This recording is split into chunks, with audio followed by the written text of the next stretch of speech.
Hello and welcome to GB Wire's series on examining the political election that's coming up on March 5th.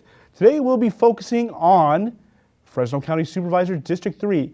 We did originally have a forum where all four candidates for the supervisor seat were invited, but as things go, we will be converting this to a one-on-one interview with EJ Hinojosa for the next few minutes or so. So EJ, thank you for showing up. It's my pleasure to be here.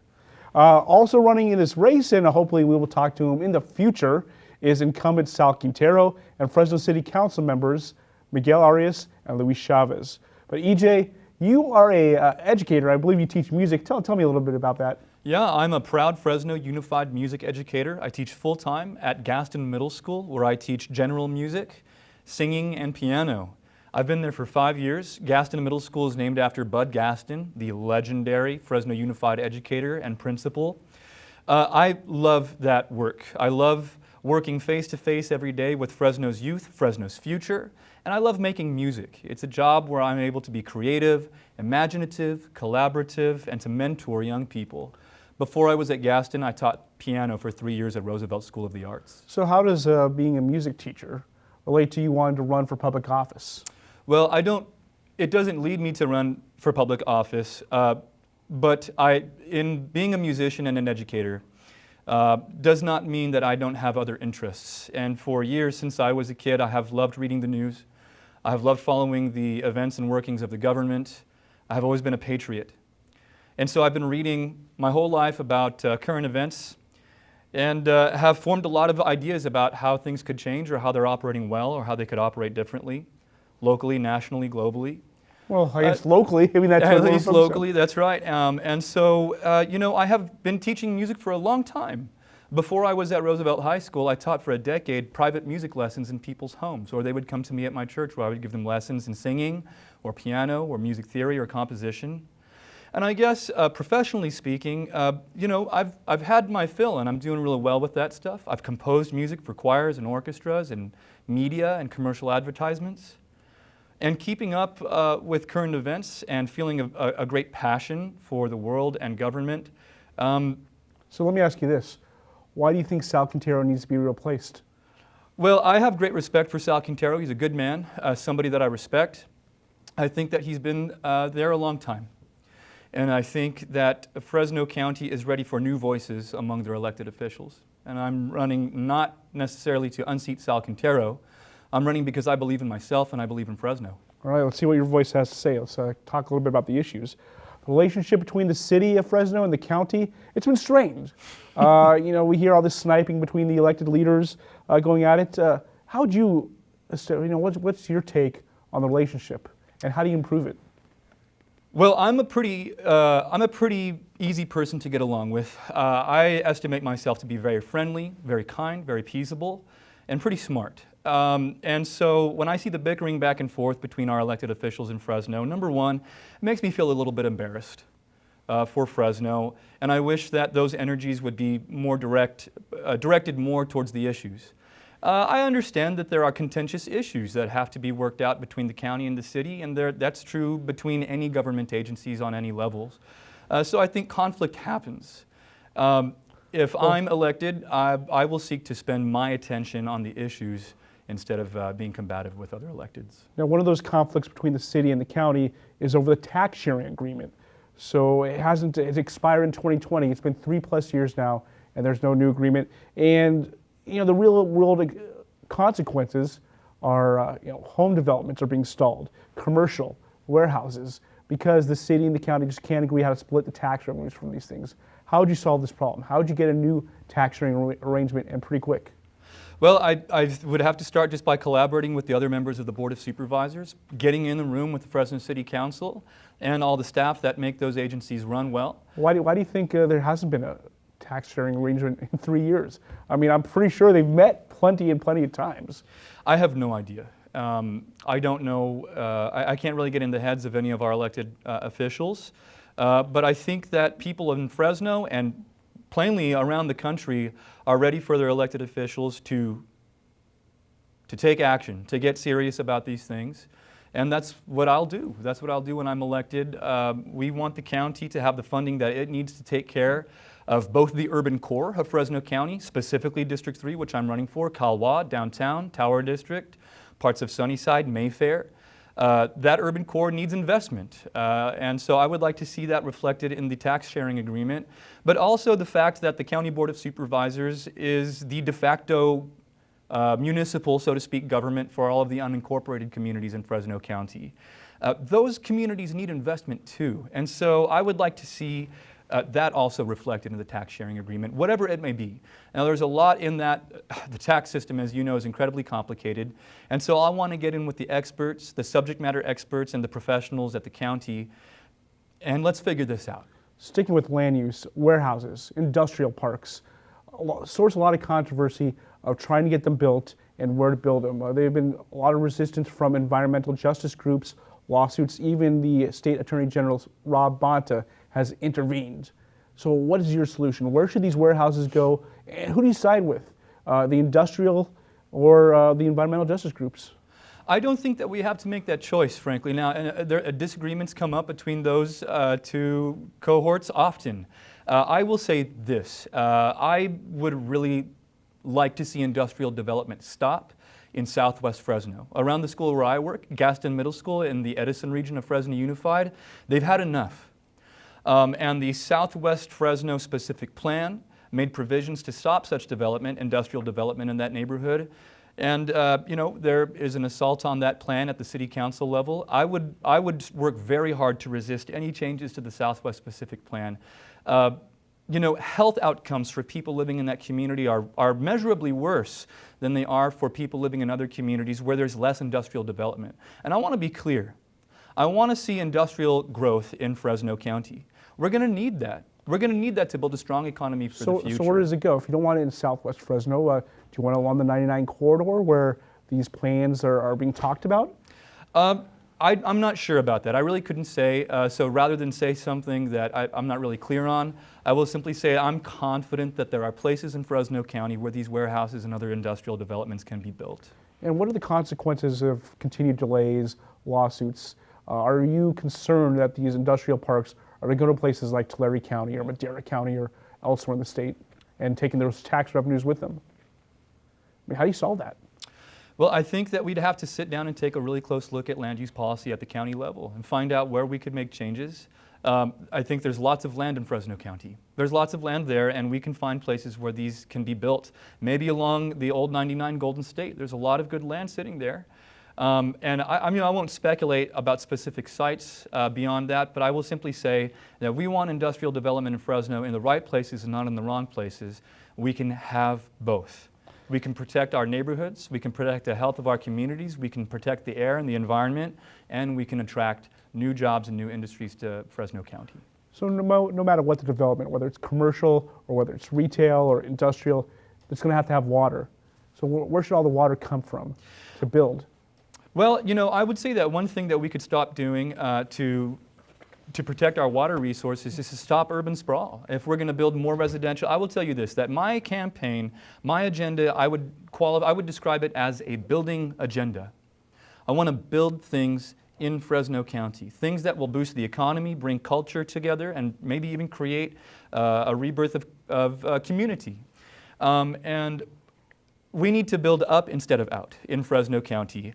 Every time we build a new development on the outskirts of town, or when we delete farmland to create a new housing development, especially single-family housing developments, that stretches our water resources even thinner. And eventually we're not going to have enough water to cover the continued sprawl at the pace that it's going. So I would like to see Fresno County incentivize against, through land use policy, the building up.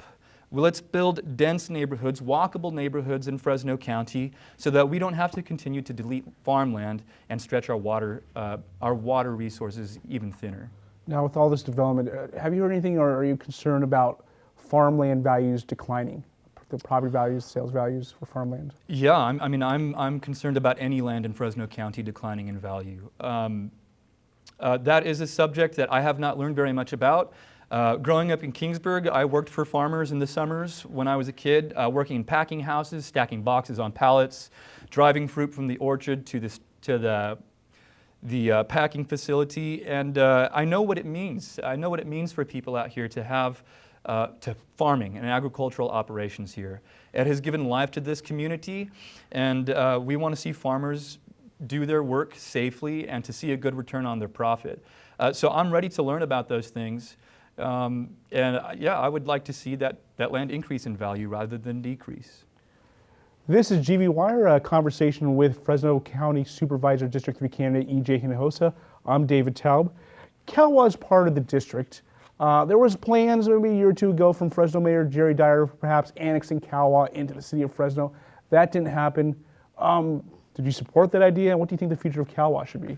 Well, I don't know if I have an opinion on that annexation proposal, but I do know that Calwa, as an unincorporated community, it is in District 3, but it is also one of these unincorporated places without its own municipal government. Working at Gaston and going to school at Fresno Pacific, I've been through and in Calwa frequently, and I will tell you that the streets need repaired. That's one thing for sure. I think that they would like to see an economic revival in that part of town, just like in lots of communities throughout Fresno County. And if I'm elected, that's what I'll seek to do, is to bring investment to Calwa. Measure E will be on the ballot also on March 5th. It would raise the county sales tax 1/4% for Fresno State. Where do you stand on Measure E? I oppose it. And why is that? Well, I think it's the state's responsibility to fund our universities. I think that in many ways it could pencil out to be a regressive tax. And I think that, we're already shouldering a lot of taxes and property taxes, but also local bonds in Fresno and Fresno County.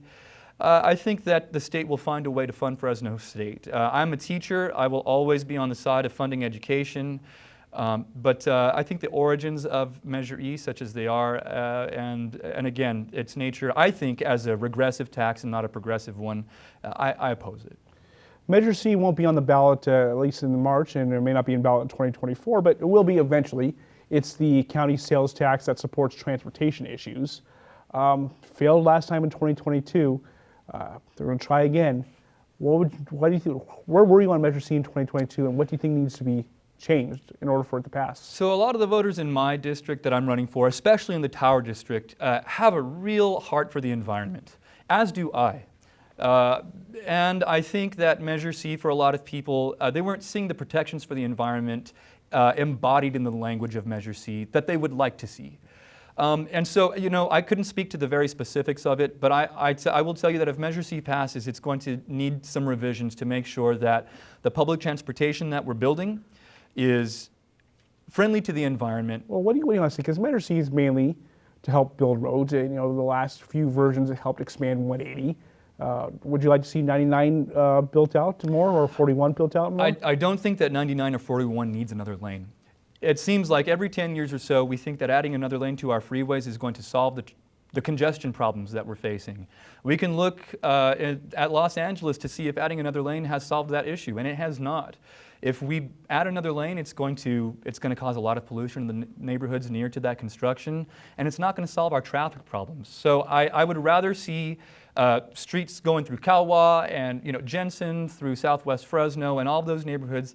I would like to see those streets repaired and improved, but I don't think that we need to widen and expand 99 or 41. So you'd rather see local street repairs as opposed to the highways? Absolutely, and I'll tell you what else. My neighbors in District 3 would prefer that too.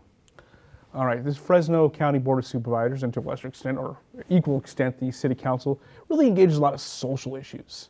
And some of them have come in the form of official resolutions or resolutions that the people want. So let me ask you some of these. Where do you stand in the Hamas-Israel war? Well, I support, as you know, this is a very emotional and very sensitive subject. And so I want to preface all this by saying that this is something that I have thought a lot about, as I know many people have. And there are a lot of people in Fresno with big feelings about it in one direction or the other. I support any diplomatic path forward that guarantees sovereignty and self-determination and justice for both Palestinians and Israelis. I do not think that is possible so long as the Netanyahu regime and Hamas are in power in those countries. The county approved a resolution supporting Israel shortly after the October 7th attacks. Would you support something like that? Support a resolution? I would support a resolution. Right. And we always hear, at least the City Council, They want a ceasefire resolution. Is that something you'd support? I would support a ceasefire resolution because peace and a lasting peace and justice for both sides is not possible until step one happens. And that's a cessation of all hostile operations by all parties involved. Hamas and the Likud and the IDF together. Let's have a ceasefire.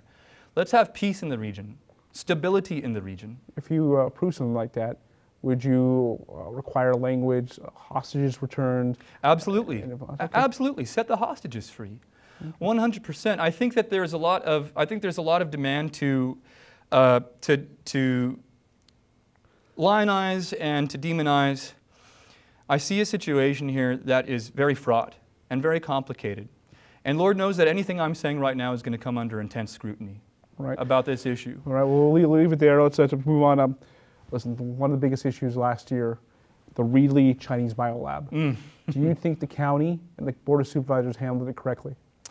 I don't know, because there seemed to have been activity surrounding that biolab at the county level, at least, before the story broke. And so I don't really know what happened, before the story broke. So I couldn't speak to whether or not, what the measures that were taken in that period of time. I couldn't evaluate them. Do you think Supervisor Quintero and the other board members were transparent enough? Do you think they revealed what they knew when they knew it? I think that I don't know. I could speculate on that. I could imagine, because the federal government has stepped in to be a part of this investigation, I could imagine a scenario in which federal agents would have instructed the Board of Supervisors not to say very much about it.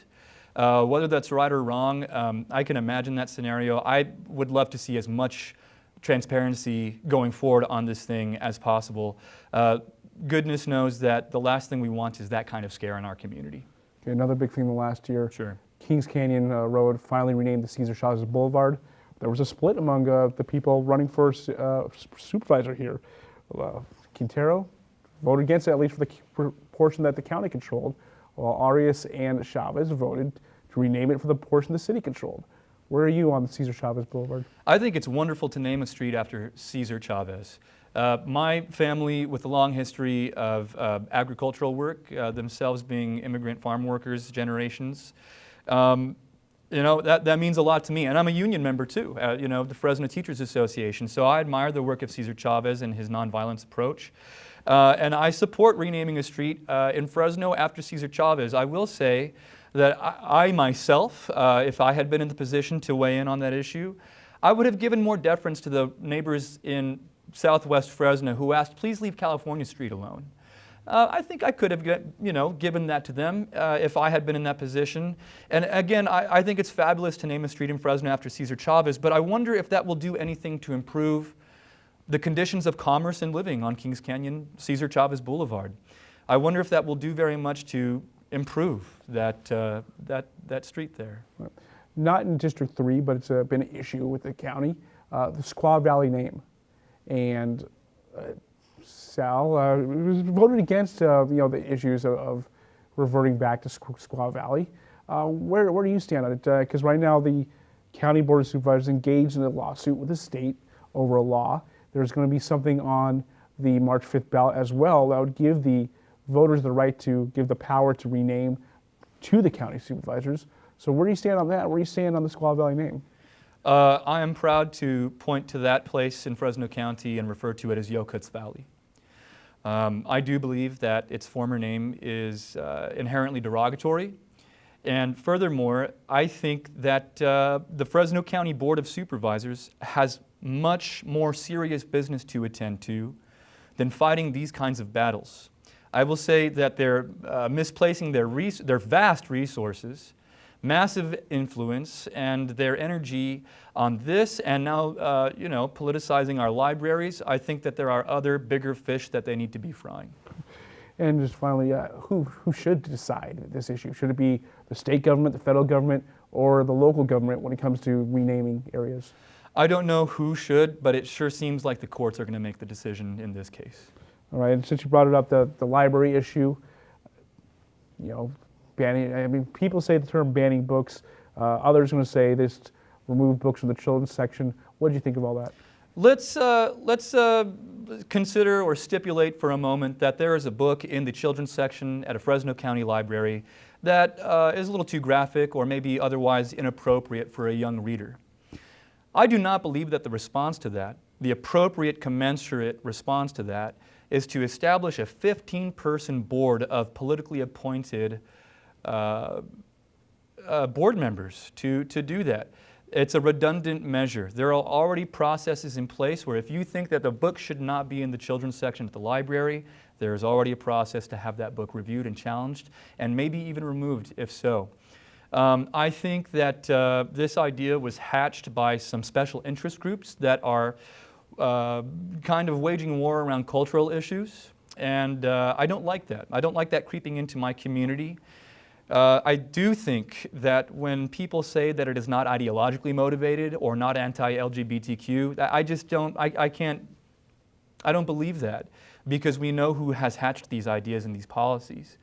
And they are staunchly anti-trans, anti-LGBTQ, etc. You know, working in a middle school, I can tell you that trans and gay kids in our schools get picked on enough by children, and I don't think that they need a lot of adults to do it too. It's a pro thing here. We'll move on. Another problem: every section, every district, every jurisdiction is homelessness. It's just a problem that just seems that always happens. Always talk a solution. It never fully eradicates the problem. What do you think the homeless response is in Fresno County, and would you do anything differently? So earlier I said that I would describe my agenda as a building agenda. Really want to build a lot of public goods. But I also want to make way, again going back to land use policy and zoning, in building dense neighborhoods upwards instead of outwards. I think that we will see, number one, the price of rent come down if we can build a lot of affordable housing fast.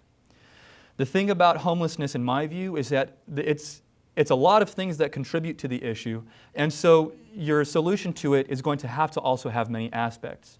Number one, build lots of affordable housing fast to get the price of the rentals in Fresno back down to earth so that people can, on Fresno wages, afford a Fresno place to live.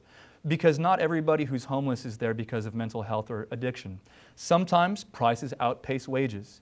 So number one, let's increase supply to meet demand. Number two, let's juice mental health services and addiction services offered by Fresno County to get help for the people who are homeless for those reasons. I think that if we can approach it from the addiction, the mental health, and the housing aspects, that we could really see those numbers come down. I think we could really help a lot of people get back into a home and hopefully back onto their feet in a job if we can accomplish those things. And where should these homeless shelters be built, or is there a certain area where affordable housing should be built? Well, I don't know. The homeless shelters, you know, I don't know. The housing itself, I mean, there's lots of places we could build them in you know, there are lots for sale in Fresno. I'll want to take a look at the map of Fresno County and how everything is zoned now, and if there are places in District 3 of the county where we can change the zoning policy to allow for high-density housing, let's build it there. Should it be just built in District 3, or should it be spread throughout the county? I think throughout the county, of course. Look, Fresno County has seen an unbelievable increase in rent. At some points last year in 2023, Fresno's rent increases were twice that of the national average. Let's build as much as we can. I would like to see lots of housing go up in Fresno County, not just in the urban core, but anywhere. If Kerman wants to see some, let's build it there. If Kingsburg wants to see some, let's build it there. And if we're going to be building in those communities, let's also build out transportation, public transportation, so newcomers to those communities can reach Fresno efficiently. And I just would like to see a lot of affordable housing built in Fresno fast.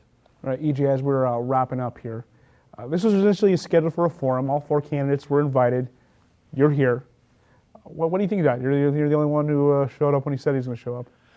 I don't really know what to make of it. I have been seeing Luis and Sal and Miguel around, of course. They're all men that I respect.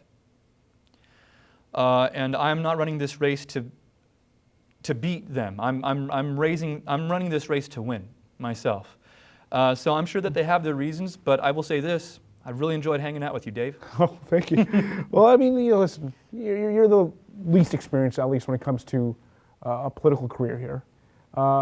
Reflect, somebody take a look at the fundraising, and you haven't raised much compared to the other three. You don't have much name recognition. How do you combat that and realistically think you can win? Well, I'm here and I'm the only one in this interview. So on that note, Dave, thank you. If I'm a candidate that you would like to support, you can go to ejforsupervisor.com. That's F-O-R, not the number 4, ejforsupervisor.com. And if you could support me, I would appreciate a donation. If you want a yard sign, send a message to me on that website and I'll bring you a yard sign. But most importantly, tell somebody about me. If I'm a candidate that you could get behind, reach out to me and let me know. We'll be walking and knocking doors. And I'm not intimidated by the fact that my opponents have outraised me in dollars. When we win, it will be with the least amount of money. And I think nationally and locally in our politics, elections have become a racket and an industry. Billions of dollars spent on elections in this country, money that could be used to invest in our communities. So if you've got $10 to send my way, please do it. Otherwise, if there's a charitable nonprofit in Fresno County that you would like to support, please do that. But no, I'm not intimidated by running this race against 3 veterans. All right. And EJ's, for those who are curious, EJ stands for what? Edward Jr., named after my dad. Dad, Mom, Grandpa, Grandma, my daughters at home, Rosalind, Eleanor, and Daphne, and my wife, Erin. I love you all very, very much. All right, hey, EJ, thank you so much for this time. And thank you for joining us for this interview with EJ Hinojosa, candidate for Fresno County Supervisor District 3. I want to thank CMAC for providing the space, the talented crew here, the wonderful equipment. I am David Taub. You can follow us online at gvwire.com for all our political coverage for this and all other races. Good night.